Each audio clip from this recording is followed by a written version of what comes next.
아르헨티나 출신 후안 카를로스 오르티즈 목사님이 쓰신 그리스도인은 누구나 제사장입니다. 그리스도인은 누구나 제사장입니다. 그 책을 보면은 교회를 두 종류의 유형으로 나누어 놨습니다. 첫 번째는 이 음식점 교회, 레스토랑 처치. 두 번째는 공장교회, 팩토리 처치. 이렇게 나누어 놨는데요. 레스토랑 어떻습니까? 내가 배가 고프면은 내 돈 들고 이 음식점을 선택하여서 가서 음식을 사 먹습니다. 우리 고객은 설거지를 한다든지 봉사를 하든지 그럴 필요가 없어요. 돈을 내고 맛있는 음식을 사 먹고 서비스를 받으면 됩니다. 그런데 공장은 어떻습니까? 공장에는 숭늉공들이 반드시 있어야 돼요. 일꾼들이 열심히 일을 해서 생산품들을 만들어내야만이 이익이 창출됩니다. 자, 오늘 예배 드리러 오신 여러분들, 아마 레인저파크 교회에 다니시는 분들 가운데서는 이 교회에서 신앙생활 하시는 것에 굉장히 자부심을 가지고 감사하게 생각하시는 분들도 있을 건데요. 오늘 여러분들이 이 교회를 예배로 드리러 오시면서 우리 교회는 어떤 교회라고 생각하십니까? 음식점, 레스토랑 처치입니까? 아니면 팩토리 처치입니까? 좀 더 성경적으로 표현하자면은 무리로서, 관중으로서 오늘 예배를 구경하기 위해서 오신 분들입니까? 아니면은 훈련된 주님의 제자들이십니까?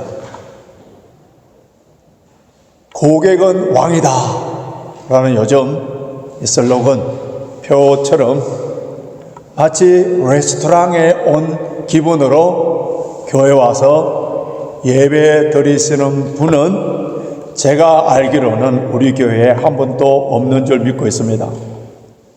예수 그리스도의 보혈로, 복음으로 예수 그리스도를 영접한 하나님의 참 백성, 주님의 제자들이라면은 교회가 나를 위하여서 무엇을 해줄 것인가가 아니고 하나님께서 주신 은혜 무엇으로 보답할까 하는 심정으로 내가 교회를 위해서 무엇을 할 것인가, 그걸 먼저 생각하게 됩니다. 여러분, 교회를 통하여서 하나님께서 가장 기뻐하시는 것, 하나님께서 춤추면서 그 기쁨의 감격에 눈물을 흘릴 수 있는 것이 뭐라고요? 새 생명 구원의 역사예요. 새 생명의 구원의 역사. 자, 이런 교회가 되기 위해서는 우리 각자 한 사람이 성숙한, 훈련된, 성령 충만한 제자들이 되어야 돼요. 그 제자들로서 복음을 전하는 자가 되어야 됩니다. 지난 주일 이어서 오늘 우리에게 주신 이 본문의 말씀도 제자로서 복음을 전파하라는 주님의 명령인데요. 어느 설교 자료를 보니까 성도들이 가장 싫어하는 종류의 설교가 있다고 합니다. 첫 번째는 헌금에 관한 설교, 두 번째는 이 전도에 관한 설교라고 하는데요. 우리 교회 성도님들은 영적으로 상당히 성숙한 성도들이기 때문에 오늘 이 말씀이 무거운 짐이나 부담으로 오는 것이 아니라 하나님께서 내가 잃어버렸던 그 사명을 다시 불태우도록 해주시고 또 이 사명을 잘 완수함으로 말미암아 하나님께서 나에게 복을 주시기 원하는 그런 말씀으로 받으시는 그런 귀한 시간이 되시길 바랍니다. 오늘 본문의 말씀은 예수님께서 12명의 제자들을 처음 전도 여행을 보내시면서 전도에 있어서, 복음 전파에 있어서 가장 중요한 4가지 원칙, 그 전도의 방법론, 그것을 가르쳐 주셨는데 하나씩 살펴보기를 원합니다. 첫째는 우리가 전도해야 될 대상을 분명히 정해야 됩니다. 예수님께서 12 제자들을 파송하시면서 어디를 먼저 가라고 하셨습니까? 자, 본문 5절 6절 한번 보시기 바랍니다. 5절 6절 우리 같이 읽습니다. 시작. 예수께서 이 12를 내어 보내시며 명하여 가라사대 이방인의 길로도 가지 말고 사마리아인의 고을에도 들어가지 말고 차라리 이스라엘 집에 잃어버린 양에게로 가라. 이스라엘에 잃어버린 양에게로 가라. 자, 이방인이나 사마리아 땅으로 가지 말라 하신 이 말씀은 지금 우리가 들으면은 잘 이해가 되지 않는 말씀이에요. 왜냐하면은 주님께서 이 땅에 계실 때 복음을 전파하실 때에 그때에 유대인들은 개나 대주로 취급했던 그 이방인들에게도 복음을 전했거든요. 사마리아에 가서 복음을 전했었고요. 로마 백부장에게 복음을 전하면서 하나님 나라에 대해서 선포하시면서 이만한 믿음을 만나보지 못했다고 칭찬까지 하셨고요. 이방 여인인 가나안 여인에게 복음을 전하면서 그의 딸을 고쳐주셨습니다. 우리 예수님께서는 유대인들에게만 관심이 있는 것이 아니라 온 세계 이방인들 모든 사람들이 다 구원받아야 될 대상으로 말씀을 전했었는데 특별히 성전하시면서 제자들에게 뭐라고 하셨습니까? 모든 족속으로 제자를 삼으라. 예루살렘과 온 유대와 사마리아와 땅끝까지 복음을 전해라. 그렇게 말씀하셨어요. 그런데 제자들에게 처음으로 전도 여행을 보내시면서 오직 이스라엘에 잃어버린 양들에게 가서 하나님 나라를 전파하라 하신 그 이유가 무엇일 것 같아요? 이것은 그 당시에 제자들의 전도 훈련적인 차원에서 한정된 말씀이지 전도와 선교에 대한 보편적인 일반적인 그런 말씀은 아닙니다. 그 당시에 제자들은 아직 성령 충만하지 않았었어요. 그 당시에 제자들은 예수님에 관해서 복음에 관해서 완전히 이해되는 상태가 아니었어요. 믿음 미숙한 상태였어요. 그들은 세계를 품을 수 있는 그 월드 크리스찬의 모습이 아니었어요. 그들은 민족주의, 차별주의 이런 것에 가득 차 있었는데 그 대표적인 예가 사마리아의 사람들이 예수님을 받아들이지 못하니까 예수님께 가장 가까이 있던 제자 요한과 야고보가 하늘에서 불을 내려서 이 사람들을 다 불태워버리자 말한 그런 사람들, 이방인들을 개나 돼지로 취급했습니다. 이렇게 편협되고 왜곡되어 있는 이런 세계관을 가진 그 마음 갖고는 선교를 할 수 없는 거예요. 전 세계를 품을 수 있는 그런 심장을 갖지 않고는 온전한 선교할 수 없는 상태이기 때문에 주님께서 가까운 곳부터 이스라엘에 잃어버린 양들에게 먼저 복음을 전하는 일부터 시작하라는 거예요. 그런데 현재 저와 여러분들, 우리들은 어떻습니까? 이제 풍성한 복음을 알고 복음의 능력을 믿고 살고 있어요. 그리고 주님께서 성찬하시면서 우리에게 모든 그리스도인들에게 사명을 주셔서 땅끝까지 복음을 전파하라. 이것이 지상명령, The Great Commission. 반드시 그리스도인들이라면 반드시 지켜야 되는 주의 명령. 우리가 다 풀타임 선교사가 되어서 타 문화권에 나가서 복음을 전하지 못한다 하더라도 우리 주위에 있는, 가까이에 있는 불신자들,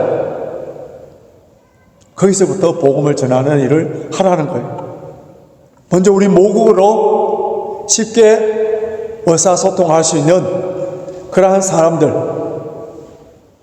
우리 가족들, 우리 친척들, 회사 동료들, 친구들, 이런 사람들에게 먼저 복음을 전하는.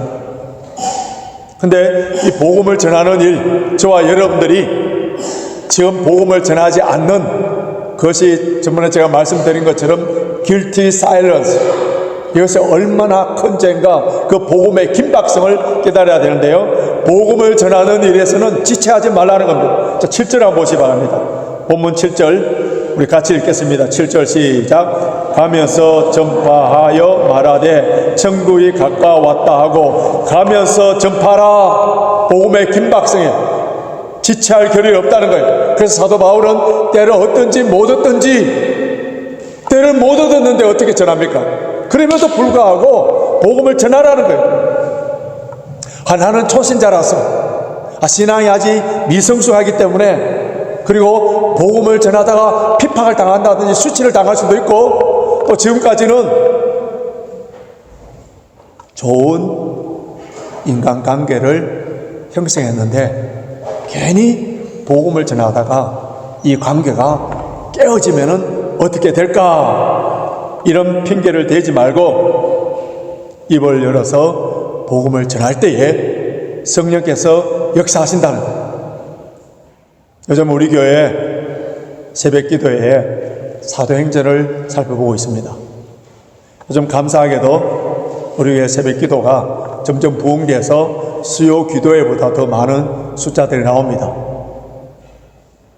흔히들 교회의 주일 출석 인원의 10분의 1이 새벽 기도 인원이라고 하는데 우리 교회는 훨씬 더 많이 나와요. 저는 늘 농담 삼아 말씀드립니다마는 우리 젊은 새로 신규로 된 집사님들이 새벽에 나와서 열심히 기도해요. 그 여러분 뭡니까? 기적이에요, 기적. 50세 이하의 나이에 새벽잠을 깨어서 교회에 나오신다. 그 기적입니다, 기적. 또 하나 기적이 있는데 지금 나이가 50세 이상이 넘어갔는데도 아직까지 새벽에 깨우지 못하여서 새벽기도 못 나오는 그것도 기적이에요. 그런데 우리 교회는 지금 50세 이하의 젊은 세대들이 새벽에 나와서 열심히 기도하는 그런 기적을 우리가 경험하고 있는데요. 여러분 사도행전을 쭉 보시면은 언제 성령의 강한 능력이 기적의 역사가 일어납니까? 복음을 전하는 곳이에요. 복음을 전하는 곳. 저와 여러분들이 어떤 분은 모태신앙이 있고 오랫동안 신앙생활에서 교회 직분을 맡았지만은 왜 신앙의 성령의 능력을 날마다 체험하지 못하면서 그냥 매너리즘에 빠져서 이렇게 신앙생활 하느냐? 그 이유는요, 복음을 전하는 현장이 없어서 그래요. 복음을 전할 때에 그곳에 성령의 강한 역사가 일어나는 거예요. 이번 주간에 나와 가까운 사람, 나와 친분이 있는 사람, 우리말로 쉽게 커뮤니케이션이 되는 이런 사람들, 그 사람부터 먼저 전도를 할 때 우리 주변에 잃어버린 양들에게 복음을 전할 때에, 그때에 우리의 전도와 선교의 지경이 넓어지고 더 큰 담력을 얻어서 땅끝까지 전할 수 있는 그러한 능력을 받게 됩니다.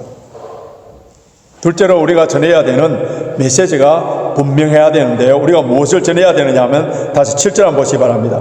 가면서 전파하여 말하되 천국이 가까웠다 하고 천국이 가까웠다라. 이 복음에 천국은 하나님의 나라, 하나님의 통치, 이 세상에서 편안한 삶, 형통한 삶을 말하는 것이 아니라 예수 그리스도 안에서 누리는 그 기쁨, 그 평강, 생명력이 넘쳐나는 삶.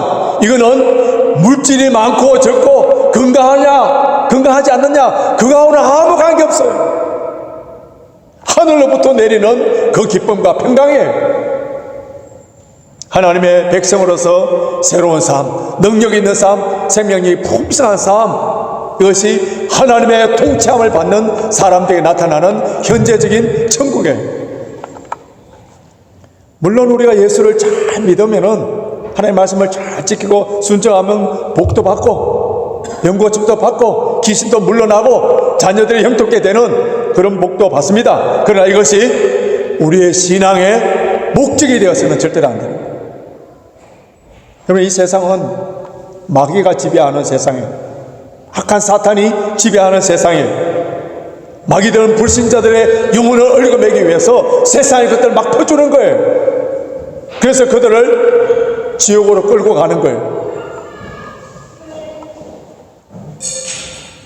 그러나 우리 주님께서는 오늘 장로님께서 기도해 주신 것처럼 사탄의 권세를 멸하시고 죽으시고 부활하셔서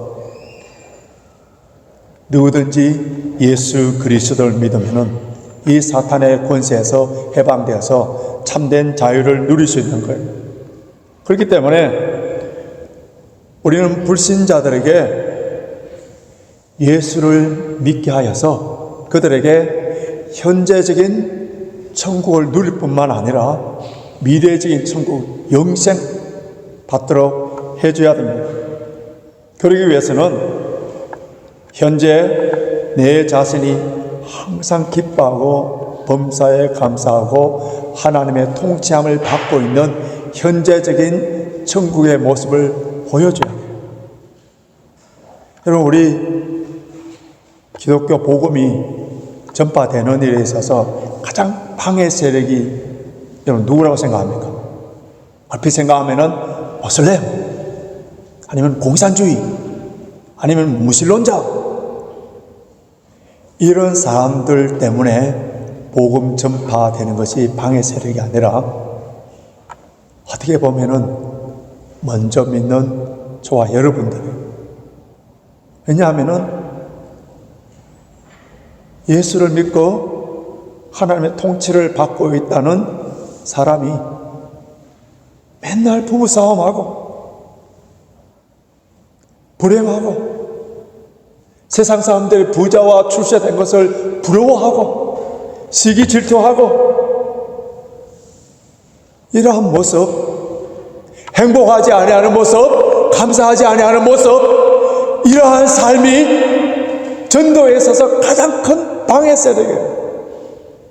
그래서 저와 여러분들이 하나님의 통치함을 받아서 기쁨이 넘쳐나고 불신자들 우리를 볼 때에 도대체 무엇 때문에 그렇게 기뻐합니까? 돈도 별로 없어 보이고 건강해 보이지도 않고 자녀들 보니까 더 힘들어 보이는데 왜 그래 행복하고 기쁩니까? 할 때에 내 속에 역사하시는 예수 그리스도, 내 심령 속에 임하신 천국, 초막이나 궁궐이나 그 어떤 곳이나 내 주 예수 모신 것이 하나님 나라요. 높은 산이든 거친 들이든 더저트 메트로, 그게 중요한 것이 아니라 주님이 나의 왕이시고 주님이 나를 통치하시고 주님 오늘 나와 함께 하시고 오늘 죽는다 하더라도 천국에 가서 기뻐하며 감사하며 주님을 만날 수 있는 그 복음의 능력, 그 복음 때문에 천국의 기쁨을 누리고 사는 그 삶을 보여줄 때에 불신자들이 우리를 부러워하고 예수 믿는 역사가 일어나는데 수많은 그리스도인들이 세상의 것들에 가까이 침을 질질 흘리면서 이런 거 누리지 못한다고, 누구 영화에 나오는 대사처럼 우리가 가오가 없어, 돈이 없어서 그렇지 가오가 없느냐, 그런 대사처럼 예수 믿는 사람들의 그 당당함, 그 고결함, 그 복음의 능력, 이것을 다 잃어버리니까 전도가 되지 않는 거예요. 저와 여러분들의 삶을 통하여서 이번 한 주간에도 천국을 보여주면서 다른 사람들에게 선한 영향력을 끼치며 도전을 주는 그런 아름다운 인생이 되시길 바랍니다. 실제로 전도할 때에 다른 어떤 것도 의지하지 않고 오직 하나님만 의지해야 돼요. 9절 10절 한번 보시기 바랍니다. 9절 10절 같이 읽습니다. 시작. 너희 전대에 금이나 은이나 동이나 가지지 말고 여행을 위하여 주머니나 두벌 옷이나 신이나 지팡이를 가지 말라. 이는 일꾼이 저 먹을 것을 받는 것이 마땅함이니라. 여러분, 이 말씀은 전도할 때에 아무것도 필요 없다 그런 말이 아니에요. 이 말씀은 염려하지 말라는 거예요. 모든 것을 공급해 주시는 하나님만 의지하라는 거예요. 자, 하나님께서는 복음을 전하는 자들에게 필요한 것들을 채워준다는 거예요. 근데 복음을 전하는 자들에게 하나님께서 필요한 것을 채워주는데 누구를 통하여 채워준다는 거예요? 그 복음을 받는 자들을 통하여서 채워준다는 거예요. 자, 주의 일꾼을 대접할 수 있는 그 믿음의 사람들을 항상 준비해 놓는데 11절 보십시오. 아무 성이나 촌에 들어가든지 그 중에 합당한 자를 하나님께서 예배하신 복음을 전하는 자들을 환영해주는, 영접해주는 그런 사람이에요. 저와 여러분들이 둘 중에 하나는 돼야 됩니다. 복음을 나가서 직접 전하든지, 안 그러면 복음을 전하는 자들에게 합당한 자, 그들을 영접하여서 따뜻하게 맞이할 자가 되어야 되든지, 우리 교회가 복음을 전하는 자들에게 있어서 합당한 자, 예비된 합당한 자가 되어야 됩니다. 사실 우리 교회는 교만이나 자랑이 아니라 선교사님과 목회자들을 따뜻하게 풍성한 대접으로 오늘 본문에 나오는 합당한 자로서의 그 역할들을 참 많이 해왔습니다. 6번이나 유럽의 선교사 목회자들을 초청하여서 가장 좋은 음식으로 가장 좋은 호텔에서 한국에서 가장 좋은 강사 목사님들을 모셔서 집회를 해드릴 거예요. 뿐만 아니라 지금은 이제 외국이 딴 데로 옮겨갔습니다만은 외국 본부에, 위클리프 성경 번역센터에, 그리고 옥스포드에 있는 성교 대학원에 우리 해마다 풍성한 바베큐로 그들을 위로해 줄 거예요. 우리 교회에서 노회를 하면은 목사님, 사모님들 거의 다 동참을 합니다. 보통 사모님들 안 오시는데 우리 교회에서 노회한다면 사모님들 다 오세요. 그래서 이번에도 노회에 온 성도들이 풍성하게 음식을 마련해서 대접을 했었어요. 자, 이것이 주님이 기뻐하시는 일이에요. 이것이 모두가 우리가 복을 받을 수 있는 길인데요. 이렇게 복음을 전하는 자들, 선교사님들, 이런 분들 잘 모시는 것이 결국 누구를 영접하는 일인지 아세요? 오늘 본문에서 조금 더 뒤로 가면은 마태복음 10장 40절에서 42절, 마태복음 10장 40절에서 42절, 우리 같이 한번 읽겠습니다. 시작. 너희를 영접하는 자는 나를 영접하는 것이요, 나를 영접하는 자는 나 보내신 이를 영접하는 것이니라. 선지자의 이름으로 선지자를 영접하는 자는 선지자의 상을 받을 것이요, 의인의 이름으로 의인을 영접하는 자는 의인의 상을 받을 것이요, 또 누구든지 제자의 이름으로 이 소자 중 하나에게 냉수 한 그릇이라도 주는 자는 내가 진실로 너에게 이르노니 그 사람이 결단코 상을 잃지 아니하니라 하시니라. 결단코. 누구의 약속이에요? 주님의 약속이에요. 제가 목회자가 되어서 우리 장로님, 권사님, 많은 성도들에게 많은 사랑을 받아요. 어제 어느 집사님은 그 결혼식에 참여하고 난 뒤에 어제 목사님이 대표 기도하신 것을 보고 참 우리 교회 성도님들은 행복한 성도라는 것을 깨달았습니다. 그렇게 카톡을 보냈었어요. 저는 답신을 집사님 같은 분이 계셔서 저는 행복한 목사입니다. 오히려 그렇게 했었어요. 많은 사랑을 받고 런던에 있는 많은 목회자들 만나보면 저보다 더 행복한 목사는 없는 것 같아요. 모든 이런 것들을 돌이켜 생각해 보면은 가난한 가부였던 저희 모친이 목회자들을 위하여서 그렇게 섬기는 것을 제가 봤거든요. 그래서 제가 지금 받고 있는 모든 은혜와 복은 그때 어머니가 베풀고 섬겼던 그 결과를 받고 있고, 지금 저희 집은 이제 삼층도 이제 고쳤고 또 부엌도 공사합니다만은 저희 집은 또 6월달 되면은 또 한국에서 한 목사님도 오시고 그렇습니다. 수많은 목회자들, 선교사님 옵니다. 그것을 섬기고 대접하는 것을 보고 자란 우리 자녀들이 물질적인 다른 것보다도요, 영적으로 그들의 아름다운 모습으로 나아가는 것을 보게 됩니다. 여러분의 가정 속에 하나님께서 결단코 상을 잃지 아니하리라 하는 이 말씀이 실천되죠. 이렇게 복음을 전하는 자들, 영접하는 자들에게 하나님께서 주시는 상이 무엇이냐면 12절 보십시오. 또 그 집에 들어가면서 평안하기를 빌라. 그 집에 들어가면서 평안하기를 빌라. 복음을 전하는 자들이 따뜻하게 맞이해 줄 때에 그 집을 향하여서 평안을 빌 때에 하나님께서 그 집에 합당한 평안을 주신다는 거예요.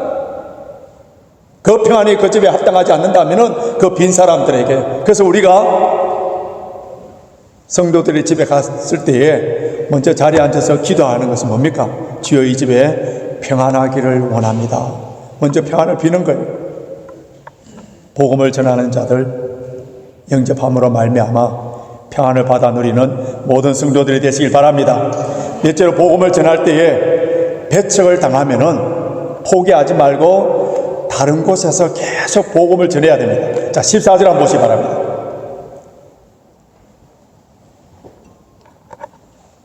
14절 같이 읽습니다. 시작. 누구든지 너희를 영접도 아니하고 너희 말을 듣지도 아니하거든 그 집이나 성에서 나가 너희 발에 먼지를 떨어버리라. 이런 복음을 전하다 보면은 따뜻하게 우리를 맞이해 주는 사람이 있는가 하면은 대부분 사람들이 배척합니다. 핍박하는 사람도 있고 또 완전히 우리를 무시하고 욕을 하는 사람들이 있어요. 제가 몇 년 전에 8월 달에 청년들을 데리고 에딘버러 인터내셔널 페스티벌에 단기 선교 갔습니다. 왜 거기를 단기 선교를 하냐면은 아마 그 에딘버러 페스티벌에 가보신 분들은 알겠습니다만은 전 세계 사람들이 모여듭니다. 여러분, 그것이 선교의 황금어장이에요. 그래서 우리가 모든 것을 잘 준비하여서 전도지를 들고 한 명이 전도하면은 그 주위에 두세 명이 기도하고 협력 기도하고 그래서 복음을 전하는데 마치 의자에 한 여자분이 앉아 계시는데 굉장히 심각해요. 제 느낌에는 이 오늘이라도 생명을 끊을 것 같은 아주 심각한 그런 모습으로 앉아 있는 그분에게 가서 이제 복음을 전하면서 우리가 어디서 왔다 하면 예수 그리스도에 대해서 이렇게 설명을 하는 순간에 고개를 딱 열더니 Go away! 그 다음에 F로 시작되는 욕 있잖아요. 와! 얼마나 놀랐는지 굉장히 얌전한 게 보이지만은 확 욕을 하니 깜짝 놀란 거예요. 그 순간에 잠시 기도를 했는데 사탄이 저뿐만 아니라 주위에 있는 그 청년들까지도 더 이상 복음을 전하지 못 절망하도록 패배감을 가지도록 만드는 작전이구나 생각해서 저희들이 기도하면서 다른 곳으로 옮겼었어요. 그런데 문신이 있고 머리도 이상한 그런 남자를 만나서 복음을 제시하는데 눈물을 tututu 흘리는 거예요. 그 어떤 분들은요, 복음을 전하는데 이 여름철에 얼마나 더웠냐고 시원한 음료수를 사 먹으라고 돈을 주는 분이 있고요. 스코티시 사람 중에서는 너무 고맙다. 우리 손을 잡으면 너무 고맙다. 우리가 해야 될 일을 너희가 해주니까 너무 고맙다는 거예요. 여러분, 예수님께서도 복음 전하실 때에 가난한 사람들, 소외당한 사람들, 세리, 창기들은 예수님의 복음을 받아들였지만은 그 종교인들, 많이 배운 사람들, 똑똑한 사람들 다 예수님을 배척하고 비판하지 않았습니까? 심지어 예수님을 십자가에 못 박아 죽이지 않았습니까? 그렇기 때문에 우리는 복음을 전할 때에 배척당하고 핍박당할 수 있다는 것을 단단히 각오를 해야 돼요. 그러면서 예수님께서 말하십니까? 그들이 받아들이지 않는다면 그 발에 먼지를 떨어버리라. 복음을 사구리로 만들지 말라는 바위왕 계단하지 말라는 거예요. 복음을 전하는 자는 당당하라는 거예요. 왜냐하면 복음 그 자체에 능력이 있기 때문에 그들이 받아들이지 않는다면 그들의 책임이 있으니까 거기에 실망하고 좌절하고 그러지 말라는 거예요. 우리는 복음을 전하면 그 다음에 역사하시는 것은 하나님께서, 성령께서 역사하시기 때문에 전하는 일은 누가 하라고요? 우리가 하라는 거예요. 오늘도 우리가 노방전도팀들이 비가 오나 눈이 오나 그 자리에서 외치며 선포했습니다. 천국에 갔을 때에 내가 그때 당신네들이 외치는 소리 그를 듣고 예수 믿고 미국 와서 왔습니다 하면서 허가하면서 만날 사람들이 있을 거예요. 우리는 전하는 겁니다. 선포하는 거예요. 이제 말씀을 정리해 보겠습니다. 주님께서 가르쳐 주신 전도의 원칙, 첫째는 복음을 전할 때에 대상을 정해야 되고, 둘째 복음, 하나님 나라를 선포해야 되고요, 셋째 전적으로 하나님만 의지해야 됩니다. 넷째는 복음을 전하더라 할 때에 배척당하고 핍박을 당하고 욕을 당할 수 있다 하더라도 포기하지 말고 계속 전해야 돼요. 자, 이러한 전도 원칙을 제자들에게 가르쳐 주시면서 파송하신 거예요. 그런데 이들은 이 말씀을 가지고 그들이 모여서 토론하고 세미나를 열고 그런 게 아니에요. 바로 행동 지침에 이 말씀을 갖고 바로 나가서 선포하고 가야 되는 거예요. 오늘 이 가르침, 이 명령을 받은 우리들이 이번 한 주간의 삶, 지난주의 한 주간의 삶처럼 똑같은 반복적인 삶이 아니라 복음을 전하는 삶을 살아야 됩니다. 오늘 우리가 성찬식을 하는데요, 이 성찬식을 영어로는 홀리 커뮤니언, 또 유카리스트, 또 블레스드 세크라멘트, 또 로즈 서퍼 이렇게 표현합니다만은 중세 때 라틴어로는 이것을 이제 미사라고 표현합니다.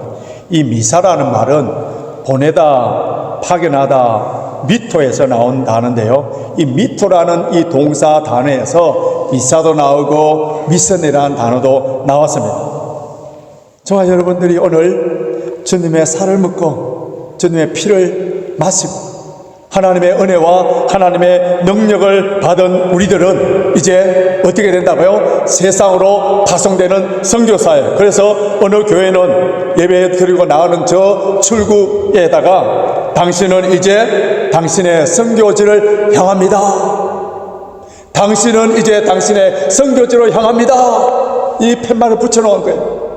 저와 여러분들의 삶의 현장터가 어디라고요? 선교지라는 거예요. 주의 명령을 받았어요. 어떻게 전도하고 선교해야 되는가, 그 원칙과 방법론을 알았습니다. 이 방법론 갖고 이번 한 주간에도 주의 명령에 순종하고 전할 때에 그 복음을 전하는 현장터 속에 하나님을 만나고 성령의 능력을 체험하게 됩니다.